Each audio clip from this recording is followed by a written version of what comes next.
Now we are going to discuss section 41A of the CRPC, that is about notice of appearance before police officer. As we have discussed in section 41, that is in the previous section, that there is the use of the word may, where it is not compulsory for the police officer to arrest any person who has committed a cognizable offense in all cases. देखिए अभिप्राय ये है कि जैसा कि हमने इससे पिछले सेक्शन में देखा कि इन एवरी कॉग्निजेबल केस की हर एक कॉग्निजेबल केस में पुलिस ऑफिसर को किसी पर्सन को अरेस्ट करना कंपलसरी नहीं है, जरूरी नहीं है, मैंडेटरी नहीं है, क्योंकि वहां जो वर्ड यूज किया गया that is may, meaning thereby discretion है। तो section 41A is for those cases where a police officer is not arresting any person, कि जहां कोई पुलिस ऑफिसर किसी व्यक्ति को even in the cognizable case arrest नहीं कर रहा है, तो उसके लिए सेक्शन 41A है। यहां लिखा है the police officer shall in all cases, shall means it shall be mandatory for the police officer. As you know very well कि शेल का मीनिंग मैंडेटरी है, ऐसा जरूरी होगा, ये करना होगा, that is the meaning of shell.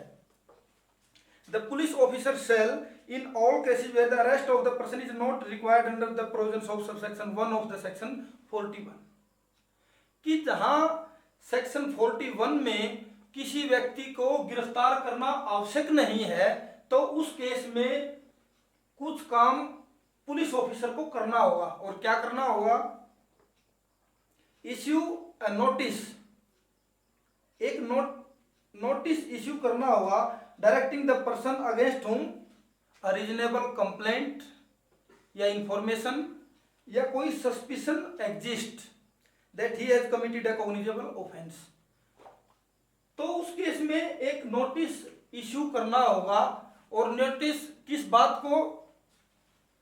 To appear before him, कि उस पुलिस ऑफिसर के सामने आप पेश हों, और at such other place as may be specified in the notice, या किसी ऐसे स्थान पर पुलिस ऑफिसर के पास जाएं जो उस नोटिस में लिखा है। And it shall be a mandatory, ऐसा करना जरूरी होगा। And why it is so? Because of the use of the word shall, क्योंकि यहां जो वर्ड यूज है वो शैल है।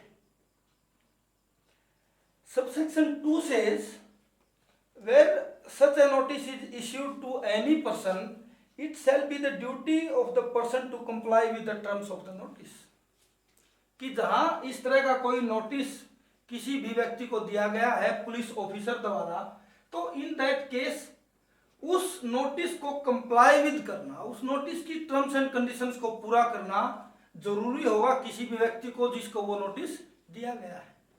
Subsection 3 is where such person complies and continues to comply with the notice, he shall not be arrested, he shall not be arrested।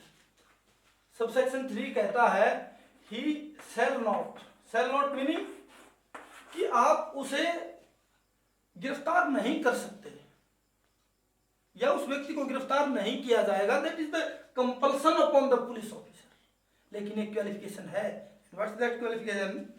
वो है in respect of the offence referred to in this notice unless, unless के बाद जो लिखा है that is a qualification, meaning thereby आपकी वहां ना जाने की पावर अनफेटर्ड नहीं है।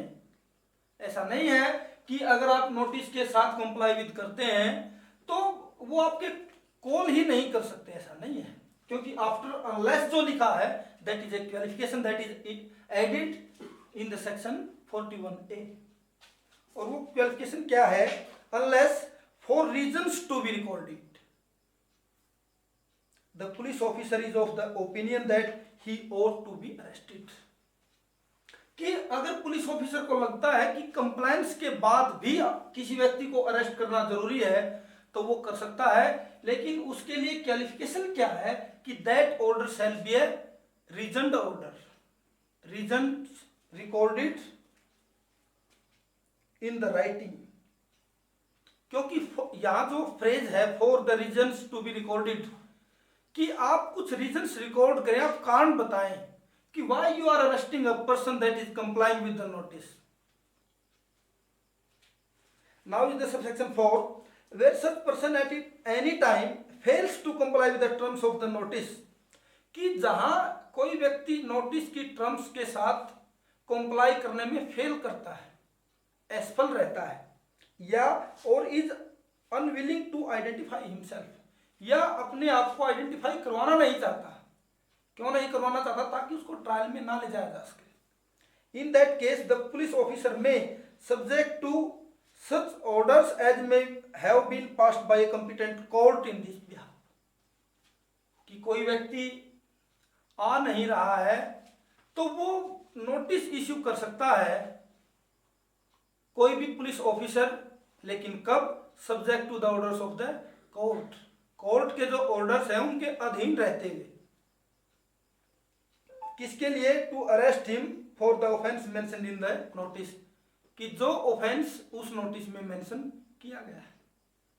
हम आपको एक प्रैक्टिकल बात बता दें कि जहां कई बार कोर्ट नोटिस इश्यू करती है कि आप अरेस्ट करें, तो that is under section 41A of the CRPC. Keep this thing in mind. I think in this way we have discussed this section well. Enjoy the lecture. Thank you.